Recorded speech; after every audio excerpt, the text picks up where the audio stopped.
Hello everyone, কেমন আছো তোমরা সবাই? আশা করি তোমরা সবাই খুব ভালো আছো। আমিও ভালো আছি। চলে এসেছি আমার একমাত্র দেওরের বিয়ের আরও একটি নতুন পার্ট নিয়ে। ভাইকে এখানে ভোরবেলা ঘুম থেকে তুলে দেওয়া হয়েছে। তো এখানে এখন ভাইকে দধিমঙ্গল খাওয়ানো হবে, মানে দই, খই, মিষ্টি এইসব। এখন সেজমা ভাইকে বরণ করছে।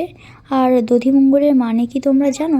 তোমরা অনেকেই জানো, হয়তো বা জানো না, তাই আমি বলছি। দধিমঙ্গল মানে বিয়ের দিন তো উপবাস থাকা হয়, তাই জন্য ভোরবেলা পাত্র ও কন্যাকে দুই বাড়ির তরফ থেকে সবাই ভোরবেলা তুলে এই নিয়মটা করে আর সবাই আশীর্বাদ করে।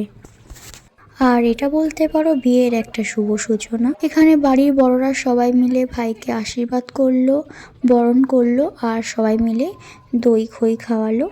এখনকার মতো নিয়ম এখানে শেষ হলো।